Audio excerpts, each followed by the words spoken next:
Vijay CM ஆவாரான்றது தெரியல. ஆனால் கண்டிப்பாக ஏதோ ஒன்று நடக்க தான் போகுது. ஒன்று ஏடிஎம்கே டிஎம்கே அலைன்ஸ் வச்சு ஒரு பார்ட்டி உருவாகலாம்.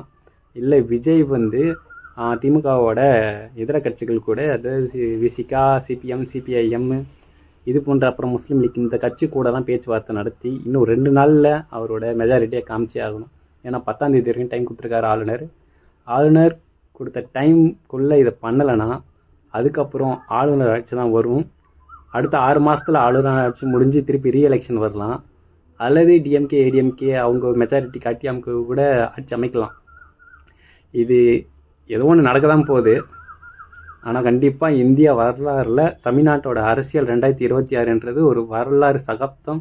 இதை வச்சு பல ஸ்டேட்டில் ஏதாவது இதுமாரி பிரச்சனை நடந்தால் இதை ஒரு மேற்கொள்ளாக காட்டி பேசுவாங்க. கண்டிப்பாக தமிழக வரலாற்றிலே இது போல் ஒன்று நடக்காத ஒரு விஷயம் இப்போ நடந்துக்கிட்டு இருக்குது. இன்னும் சூடு பிடிச்சி எந்த அளவுக்கு போகுன்றது தெரியல. 4ஆம் தேதி முடிஞ்ச எலெக்ஷன் இன்ன வரைக்கும் டிவி முன்னாடியே நியூஸ் சேனலில் பார்த்து உட்காந்து நியூஸ் சேனலுக்கு டிஆர்பி ஏறினது தான் அதிகம். அதே போல் எங்கள் வீட்டுக்கு கரண்ட் பில் ஏறினது தான் அதிகம். இன்னும் என்னென்ன ஆக போகுதுன்னு தெரியல. பார்ப்போம். ரொம்ப சூடு பிடிச்சி போகிற களமாக போயிட்டுருக்குது தமிழ்நாடு அரசியல்ன்றது. யார் ஃபைனல்னு பார்ப்போம்.